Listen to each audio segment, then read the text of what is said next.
Growing up, Thanksgiving was the one day I never questioned. For 32 years, it meant the smell of roasted turkey, my mother humming in the kitchen, and my father patting my shoulder with his calloused hands. I believed family was the safest place on earth. I believed wrong. The people I loved most became the ones who stabbed me in the back. That Thanksgiving changed everything I thought I knew about blood and loyalty. Before we dive in, let me know where you are watching from today. Drop your location in the comments, hit that like button, and subscribe if you have not already. And if you have ever felt invisible in your own family, stay with me, because this story might just be yours too. My name is Marcus, and I am the oldest of two boys in my family. My younger brother Derek came along 4 years after me. We grew up in a small town in Ohio, the kind of place where everyone knows your business, and Friday nights revolve around high school football. My father Richard worked as a mechanic at the local auto shop. His hands were always stained with grease, and he carried the smell of motor oil like cologne. My mother Linda stayed home to raise us. She had this soft voice that could calm any storm, or so I thought. From the outside, we looked like any other working-class family. But inside our home, there was an invisible line drawn between Derek and me. I just could not see it for the longest time.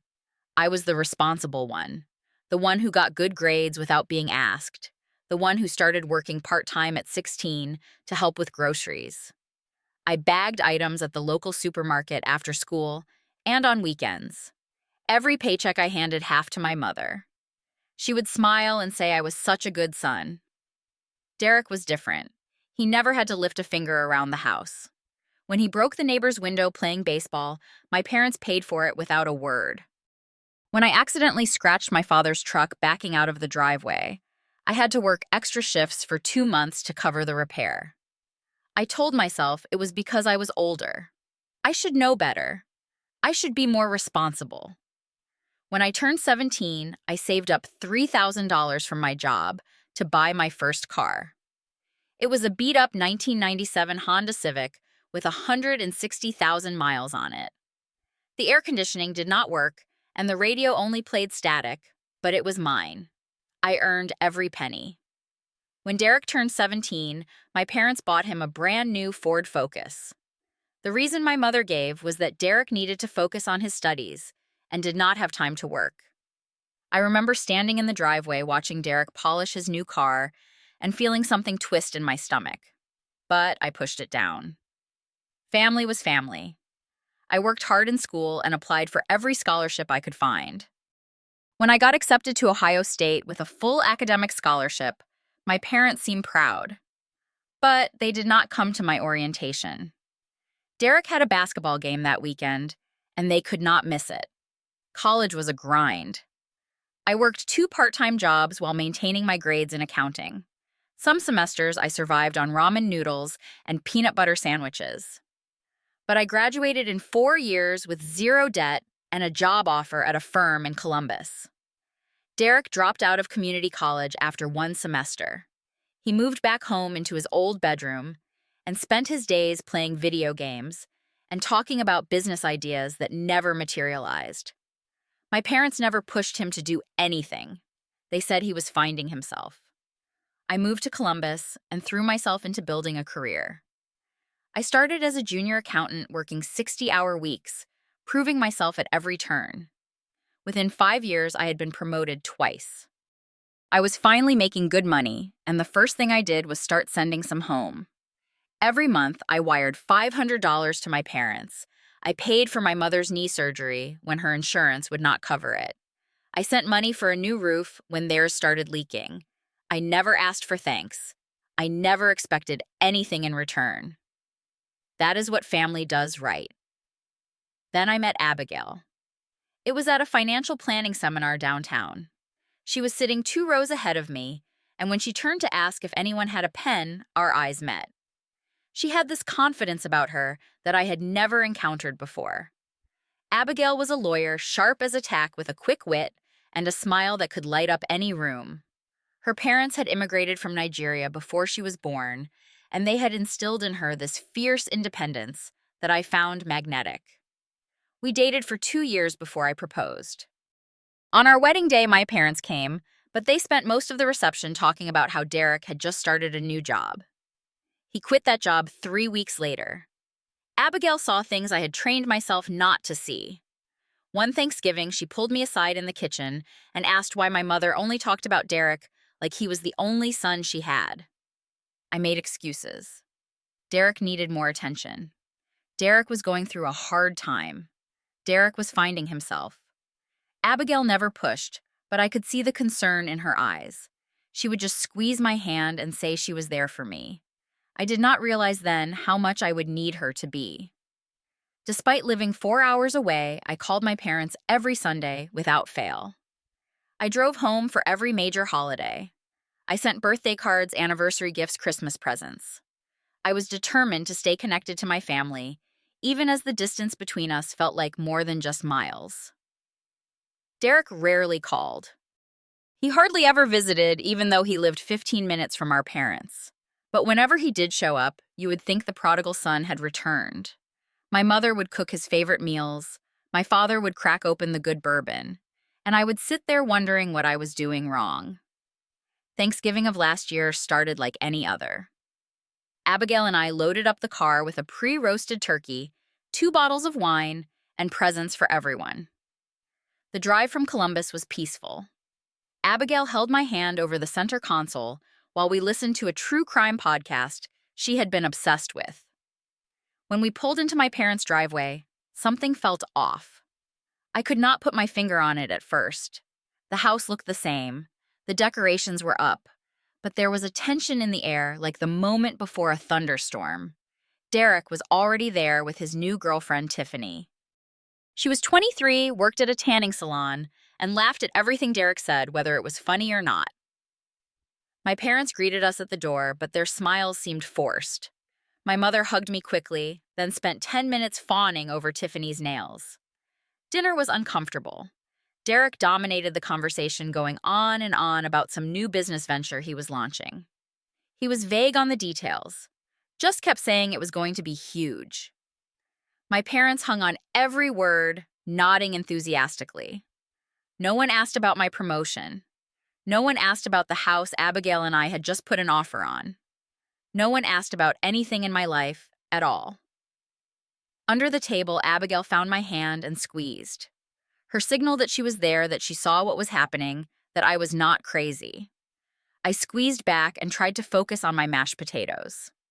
After we finished eating, my father cleared his throat and said he needed to talk to me. Privately, in the garage. My mother stood up and so did Derek. When Abigail moved to join us, my mother put a hand on her arm and said this was a family matter. The look Abigail gave me could have melted steel, but she sat back down. The garage smelled like motor oil and sawdust, the same way it had my entire life. My father leaned against his workbench. My mother stood beside him, arms crossed. Derek lingered by the door, refusing to meet my eyes. My father spoke first. He said they had made a decision as a family. Since I had become so successful, since I clearly did not need them anymore, they were cutting me off. No more Sunday calls unless I initiated. No more obligatory holiday invitations. I had my own life now. I stood there confused, cutting me off from what I had never asked them for anything. I was the one sending money every month. My mother jumped in. She said they needed to focus their energy on helping Derek. He was struggling. He needed their support. I had Abigail now. I had her family and their money. I did not need my own parents anymore. Her words hit me like a punch to the gut. Abigail's family did not have money. Her parents were retired teachers living on a pension. And even if they were millionaires, what did that have to do with my own family pushing me away? I looked at Derek, hoping for something. An explanation. An apology. Anything. He just stared at the ground, hands shoved in his pockets. Then my father said the words that still echo in my head. He told me to stop sending money. He said they did not need my charity. The word charity burned through me. 14 years of sacrificing, of going without, so I could help them, and he called it charity. I asked what this was really about. What had changed? We had just had Thanksgiving dinner together. My mother sighed like I was being difficult. She said I had always made everything about myself.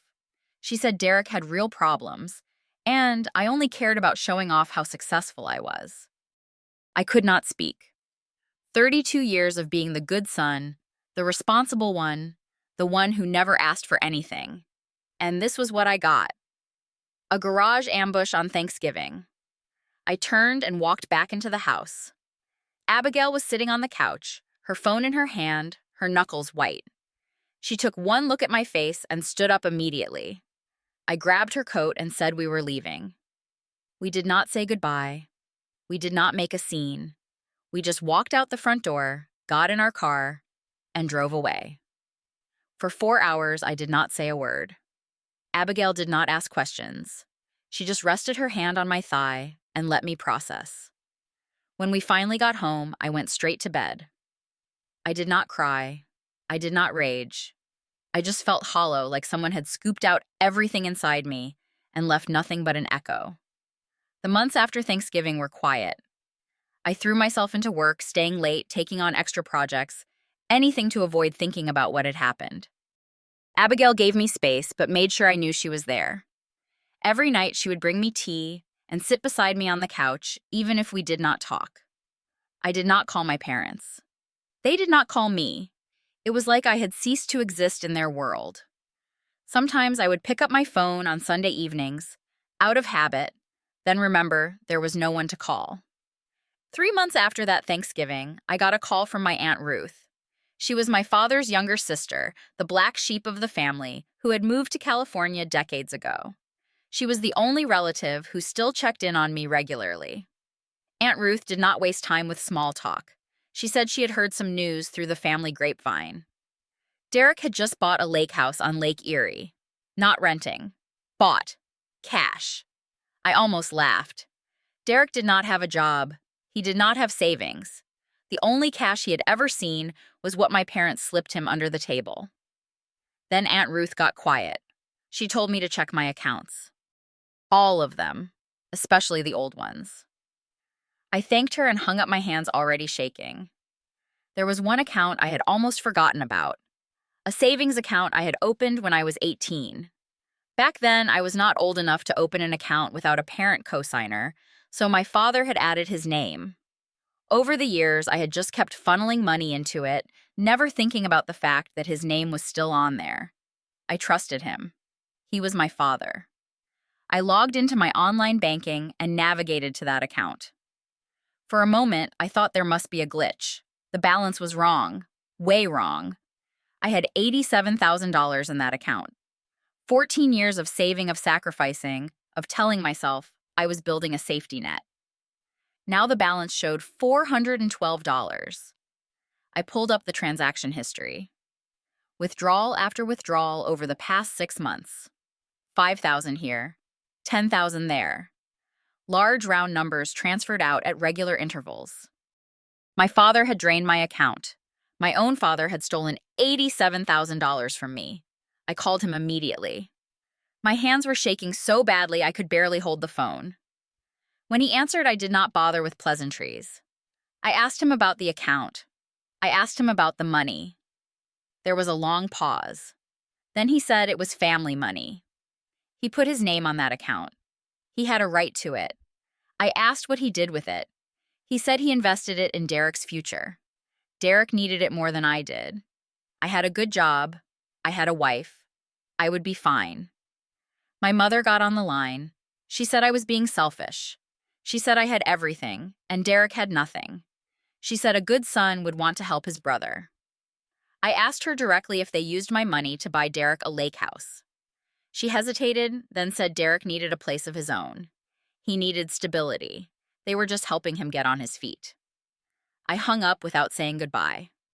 Abigail had been listening to the entire conversation on speaker. When I turned to look at her, her face was a mixture of fury and heartbreak. She crossed the room and wrapped her arms around me. She said this was theft, plain and simple. She asked me what I wanted to do. I broke down. For the first time in my adult life, I cried in front of another person. Not because of the money, though. $87,000 is not nothing. I cried because the people who were supposed to love me unconditionally had betrayed me in the worst possible way. They had looked at me, their firstborn son, and decided I was worth less than a lake house. That night, I could not sleep.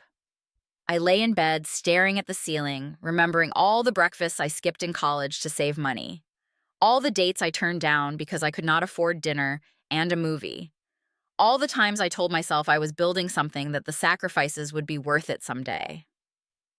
My parents took all of that from me, and they gave it to the son who had never sacrificed anything in his life. I spent 2 weeks thinking about what to do. Part of me wanted to let it go. They were my parents. Taking them to court felt wrong, like crossing a line I could never uncross. But Abigail helped me see things clearly. She did not push or pressure. She just asked me one question that changed everything. She asked what would happen if I did nothing. Would they stop? Or would they keep taking from others the way they took from me? I realized she was right. This was not just about me. If Derek ever had children, would my parents steal from them too? Would they justify it the same way, saying someone else needed it more? I made my decision. Not out of revenge, not out of anger, out of a need for justice and a hope that maybe somehow this would stop the cycle. I hired a lawyer. Abigail offered to take the case herself, but we both agreed it would be better to keep her at arm's length. No conflicts of interest. No accusations that she was manipulating me. We filed a civil suit and a criminal complaint. The evidence was overwhelming. Bank statements showing the withdrawals. Real estate records showing the lake house purchase. Text messages where my father admitted what he had done. The recording of our phone call where my mother confirmed they used my money for Derek's house. The prosecutor took the case. She said it was one of the clearest cases of theft by a family member she had ever seen. The trial took place 6 months later. My parents showed up with a public defender. They could not afford a real lawyer because they had spent all their money on Derek and spent all my money on that lake house. My mother cried on the stand. She begged me to drop the charges. She asked how I could do this to my own parents. She said family was supposed to stick together. I sat in the gallery, Abigail's hand in mine, and I did not look away. When it was my turn to speak, I kept my voice steady. I said they stopped being my parents the moment they decided to steal from me. I said family was supposed to protect each other, not exploit each other. My father testified too. He remained defiant until the end. He kept insisting the money belonged to the family, that he had a right to use it however he saw fit. The judge was not impressed. The verdict came down hard. My father was sentenced to 18 months in prison for theft of property over $50,000. My mother received 12 months as an accomplice. Derek was ordered to sell the lake house immediately, with the proceeds going to me as restitution. I got my money back. All $87,000 plus interest plus damages for emotional distress. But sitting in that courtroom, watching my parents being led away in handcuffs, I did not feel victorious. I just felt empty. After the trial, Derek called me. He was crying, saying he did not know the money was stolen, that our parents told him it was their savings. I knew he was lying. Derek had never saved $1 in his life, and he knew our parents did not have that kind of money. But I did not argue with him. I just said I hoped he learned something from all of this. Then I said goodbye. I have not spoken to him since. The first few months after the trial were hard. I had won, but it did not feel like winning. I had nightmares about my mother crying in the courtroom. I woke up some nights questioning whether I had done the right thing.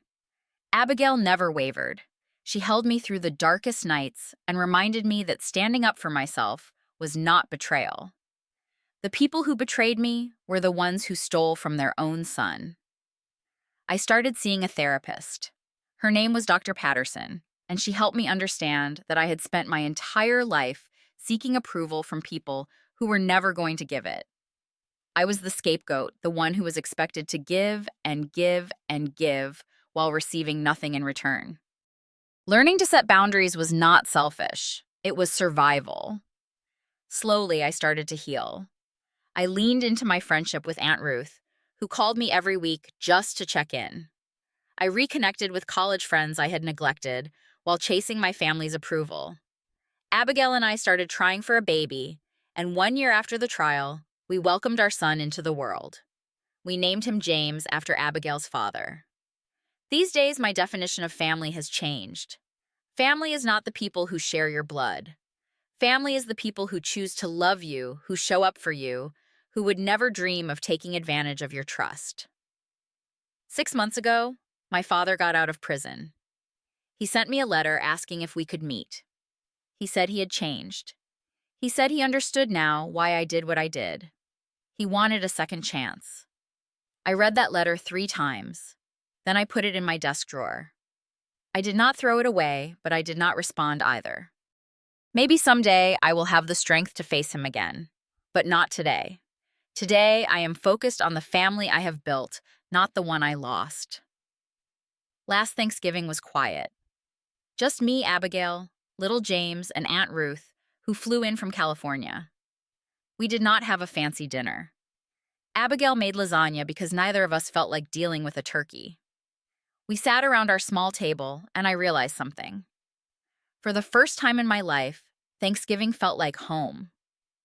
There is an old saying that blood is thicker than water, but I learned the full version of that saying. The blood of the covenant is thicker than the water of the womb. The bonds you choose, the family you build, those are the ties that truly matter.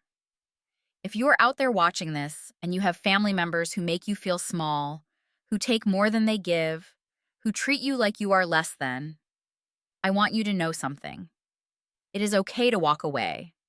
It is okay to protect yourself. You deserve to be loved by people who choose to love you right. So here's my question for you. Have you ever had to make a hard choice to protect yourself from family? How did you find the strength to do it? Drop your story in the comments. I read every single one, and sometimes knowing we are not alone is the most powerful thing. If this story meant something to you, please hit that like button. Subscribe if you have not already, and share this video with someone who might need to hear it. You never know who is struggling in silence. Thank you for being here with me today. Thank you for listening. And wherever you are in your journey, I hope you find the peace and the family you deserve. Take care of yourselves. I will see you in the next one.